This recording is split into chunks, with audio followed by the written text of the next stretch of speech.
Les firmes donc, ont plusieurs modes d'internationalisation. Le premier, c'est l'exportation, l'importation. Le deuxième, et c'est celui dont on va parler ici, c'est l'implantation de filiales à l'étranger. Alors, il y a plusieurs raisons pour lesquelles elles veulent implanter des filiales à l'étranger, lorsqu'elles atteignent une certaine taille. La principale raison, c'est d'atteindre les clients. Des clients différents pour lesquels il y a besoin d'avoir une présence sur place.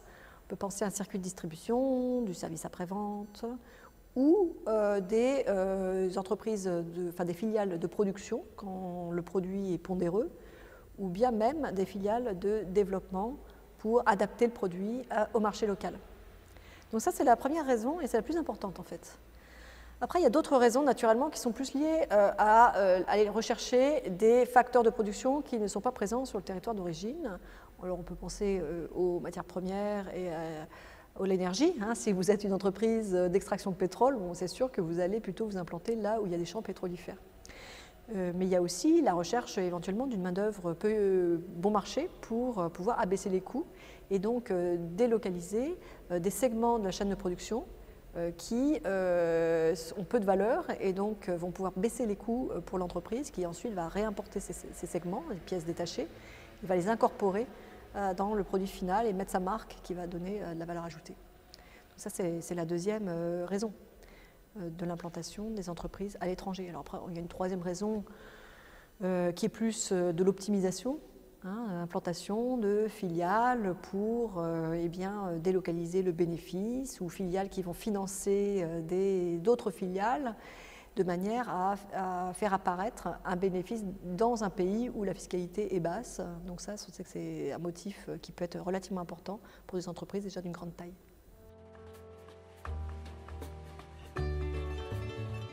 Ouais, beaucoup de choses à dire. Je pense peut-être qu'il y a un premier point qu'on occulte un peu, en tout cas dont on n'a pas assez conscience, c'est que les entreprises ne font pas toujours des choix de localisation. Enfin, si on s'intéresse par exemple aux créateurs d'entreprises, ce que montrent les analyses, et ça me semble assez intéressant, c'est qu'elles ne réfléchissent pas à où elles vont se localiser. Pour l'essentiel, les créateurs d'entreprises créent leur entreprise là où ils habitent. Donc voilà, les choix de localisation, ça ne concerne pas tout le monde. Ça concerne plutôt des grandes entreprises qui à un moment donné décident de se développer, décident de s'internationaliser. Et là, en fait, réponse classique de l'économiste, les choix de localisation, ils sont assez complexes et puis ça va dépendre du secteur d'activité dans lequel est l'entreprise, des ressources qu'elle mobilise. Est-ce qu'elle mobilise beaucoup de ressources en travail peu qualifié, travail très qualifié? Est-ce que le processus productif est très automatisé? Et puis en fonction, elle peut arbitrer entre différentes localisations. C'est clair que des secteurs d'activité très intensifs en main-d'œuvre peu qualifiée, par exemple, vont sans doute opter pour des pays, ce qu'on appelle les pays low cost. En revanche, si une entreprise a besoin de compétences très pointues, spécifiques dans un secteur d'activité donné, là, ces choix de localisation vont dépendre de là où sont les compétences. Et dans certains secteurs, on sait qu'elles ne sont pas réparties de manière du tout homogène dans l'espace. Ça, c'est un point très très important qui explique les choix de localisation des entreprises, c'est qu'on a une véritable géographie de l'activité économique. On peut même se dire, si on prend l'exemple de la France est très pointue dans certains secteurs d'activité, par exemple l'industrie du luxe, l'aéronautique aussi, ce n'est pas l'ensemble du territoire français. Pour l'aéronautique, on sait très bien que ça se joue notamment autour de Toulouse, Bordeaux, etc. Sur l'industrie du luxe, pareil, on a des territoires assez spécialisés.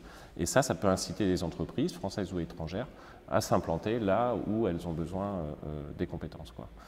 Choix de localisation, il y a peut-être aussi une autre dimension très importante, c'est que c'est les aspects de demande plus. C'est-à-dire que les entreprises vont aussi se localiser là où elles pensent que la demande future va être forte. On a tendance un petit peu à oublier ça, mais on a par exemple beaucoup d'entreprises qui vont dans les pays en développement, alors les grands pays, les BRIC, Chine, Brésil, Inde, etc. Moins pour dire je vais produire à moins cher, que pour dire je sais que c'est là où la demande future va être très très forte, et donc c'est là où il faut être, même si dans un premier temps ça coûte plus cher que de produire ailleurs.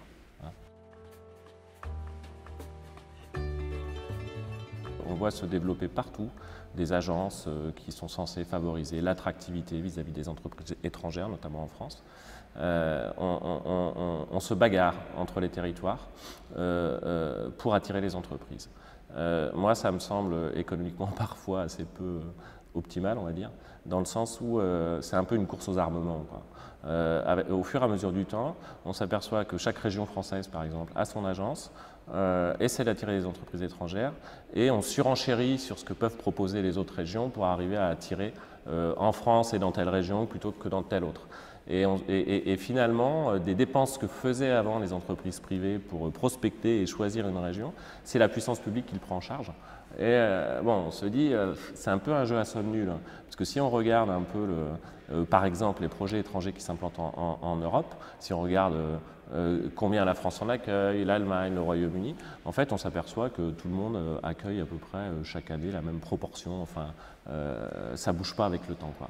Et parallèlement, on a pourtant des dépenses publiques, on va dire, ou parapubliques, de plus en plus importantes dans ce sens-là. Ça, c'est une vraie problématique, je pense. Enfin, c'est une tendance lourde en termes de politique de développement local, cette intensification de la concurrence entre les territoires. Et c'est même un peu le mot d'ordre à l'échelle européenne. Avant, on avait des politiques plutôt d'aménagement du territoire.